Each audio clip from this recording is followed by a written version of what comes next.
Del libro Cuentos de Elkin Restrepo en la colección Debajo de las Estrellas, el cuento Ardid. El muchacho desconocía el lugar, pero decidió quedarse allí antes de que el bus reiniciara el viaje. Un impulso repentino lo obligaba a cambiar de planes. Su destino ahora no era Santa Cruz, sino este pequeño pueblo de montaña donde sintió que podía vivir a gusto por lo menos un tiempo mientras lograba ordenar su vida. Se echó el morral al hombro y buscó la plaza donde, en una de sus esquinas, estaba el hotel, una vieja casona con balcones que sobresalía por encima de las demás. Eligió una habitación en el piso bajo, cerca del patio sembrado de azaleas, donde manaba una fuente. Después de bañarse y descansar, fue al comedor y pidió una sopa de legumbres y riñones salteados. A esa hora, las 2 de la tarde, los comensales eran pocos y él comió con fruición. Cuando se aprestaba a paladear el café, un niño se acercó y le entregó un papel doblado. Don Tulio se lo envía a doña Gladys, su esposa. Debía ser una equivocación, él no conocía a nadie allí, menos tenía una esposa. Como no quería interrumpir el momento, guardó el mensaje en el bolsillo de la camisa. Doña Gladys dice que no puedo irme sin una respuesta. Espera entonces a que termine el café. Al recoger la mesa, la dueña le preguntó si le había gustado la comida. No será como la de su casa, don Tulio. Mucho mejor, respondió él sin ironía. Si usted lo dice. Ella también parecía conocerlo. Aunque el hecho era curioso, no le dio importancia, de seguro lo confundían con otro. Tampoco se inquietó cuando al leer la nota, escrita en letra grande y cuidada de colegiala, la tal Gladys le decía que estaba muy contenta con su regreso y que lo esperaba en casa. Cuando iba a aclararles que se trataba de un error y que él no era la persona que creían, se le ocurrió pensarlo 2 veces. Fuera él quien fuera, le ofrecían una oportunidad, algo que en su vida había tenido, y que lo más conveniente era prestarse al juego y simular ser alguien distinto. Iré contigo, le dijo al niño. Gladys vivía 2 cuadras abajo, al pie de un puente adornado con leones de escayola, y lo esperaba con los brazos abiertos. Tan pronto lo vio, se echó a llorar. No podía creer que su marido hubiera vuelto después de tanto tiempo de ausencia. La noticia corrió como pólvora y amigos y conocidos se acercaron a saludar. Jamás él había recibido tales muestras de cariño. Por el contrario, si algo le había faltado era eso, afecto, y trató de acomodarse a las circunstancias. Como la ocasión lo ameritaba, Gladys organizó una fiesta sin descolgarse un instante de su brazo. Por educación, por un pacto tácito, nadie le preguntó por los años que estuvo fuera, ni siquiera su mujer, cuando ya en la soledad de la alcoba quiso recuperar el tiempo perdido. En adelante, aquel fue un tema vedado, lo que le facilitó al forastero sortear la prueba. Además, Gladys, que no preguntaba nada, ni parecía dudar de él, con 1 y 1000 detalles consiguió que el joven perdiera toda aprensión y se acomodara sin sorpresas a jugar el papel del otro. Pronto el viajero se enamoró de aquella mujer que no era la suya y tuvo amigos y un hogar que tampoco eran los propios. Así pasó el tiempo sin que él dejara de sorprenderse de su buena suerte.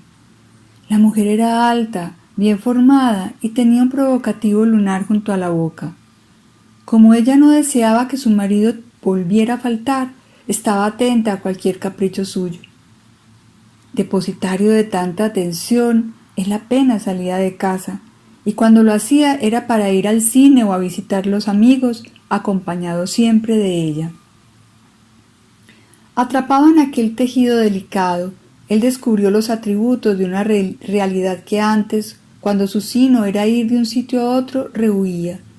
Y pronto, hechizado por aquella suma de pequeños prodigios que forman un hogar, se sintió feliz y seguro. Olvidó que era un impostor y dejó que su existencia, como un somnoliento río aldeano, corriera sin preocupación alguna. Aquello era el cielo. Cuando era improbable que la referencia al pasado pudiera inquietarlos, Gladys sacó el álbum de fotos y juntos, sentados en la sala, saboreando una copa de vino, lo miraron. Había fotos de cuando eran novios, él fingiendo una madurez que no tenía, ella contenida, bella, como son las muchachas cuando llega el amor, igualmente de la boda y de los primeros tiempos de casados. Espontáneas y familiares, las fotos lo asombraron porque le mostraban hasta dónde él era idéntico a aquel individuo que, aún en la intimidad de la alcoba, había reemplazado. Ni que fueran gemelos.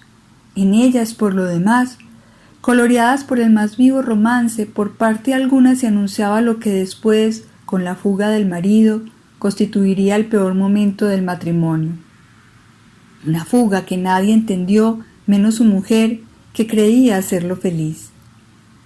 Una mañana calurosa, mientras el recién llegado rozaba con unas tijeras las rosas del jardín, Gladys le trajo una jarra de horchata que ella misma había preparado, pues no olvidaba cuánto le gustaba.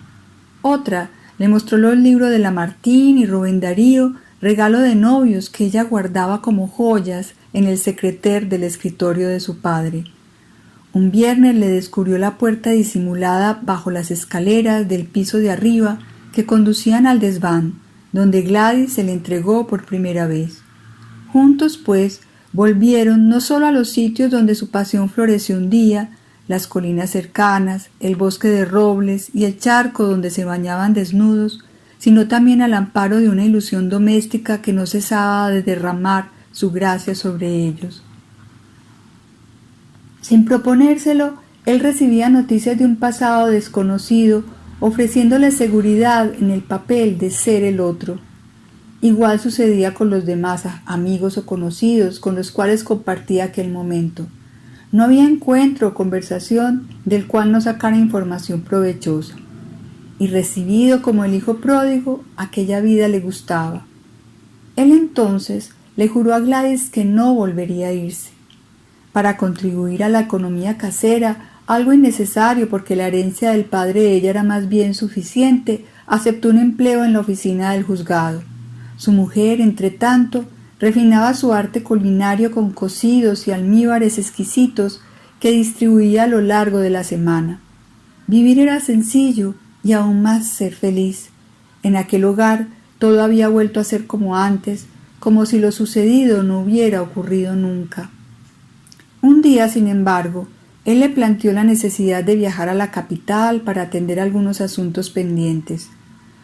Aunque a Gladys el corazón se le achiquitó, aceptó para no causarle disgustos a su marido. 3 días después él estaba de regreso y le traía de regalo un reloj de oro con las iniciales de los dos en la tapa trasera. Aunque su aprensión era explicable, mayor fue la felicidad de tenerlo de nuevo en casa. Con el pasar del tiempo, el suceso se repitió una y otra vez, pero pese a sus temores, él regresaba a casa con regalos para ella. Parecía, pues, que sus inquietudes y temores eran infundados. Además, él, sin detenerse mucho, le hablaba de negocios que le iban a permitir buenos ingresos, algo que no sobra cuando se tiene un hogar. Hasta que el marido empezó a demorarse en sus viajes más de lo previsto. Primero fueron días, después semanas, sin que ofreciera una explicación valedera. Al regreso de uno de ellos encontró a su mujer en una crisis nerviosa y a los amigos preocupados porque imaginaban que algo le había ocurrido. Aunque le pareció una exageración, tomó a bien el reclamo general y para devolver la calma al hogar fue más solícito y cariñoso con su esposa. Se equivocó, sin embargo, cuando le anunció que haría un último viaje, pues el estado de los negocios así lo imponía. La respuesta de su mujer fue tajante. De allí no se movería por ninguna parte.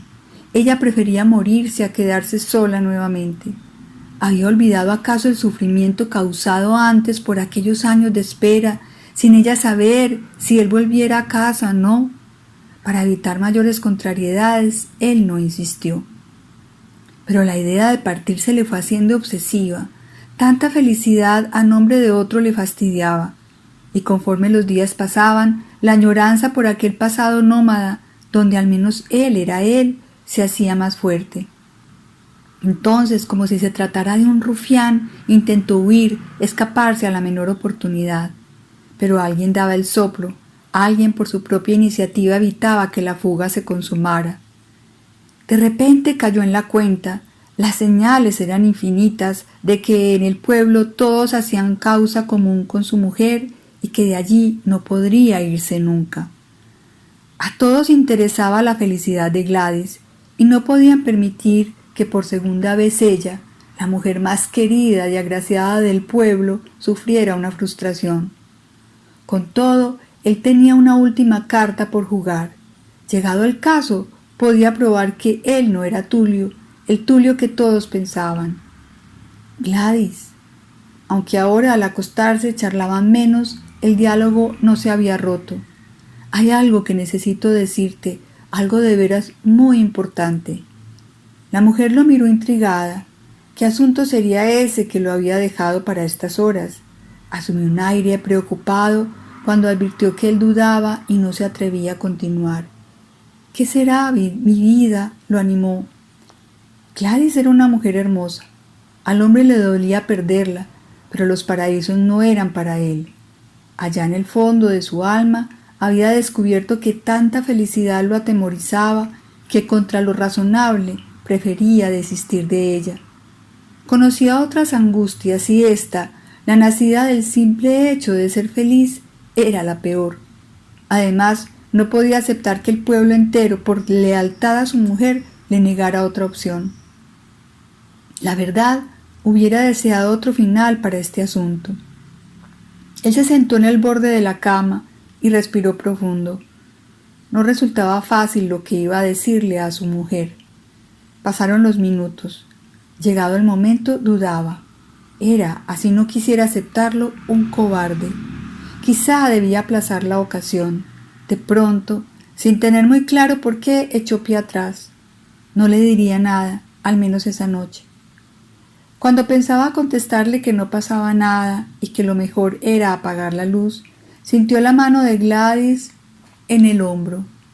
Al volverse, supo enseguida que no necesitaba decírselo, que ella ya lo sabía todo, se lo aseguraban aquellos ojos llenos de ironía. Esos mismos ojos le aseguraban además que su vida no tenía otra oportunidad, porque en adelante las doradas llaves del matrimonio serían las mismas llaves de la cárcel y que de allí no saldría jamás.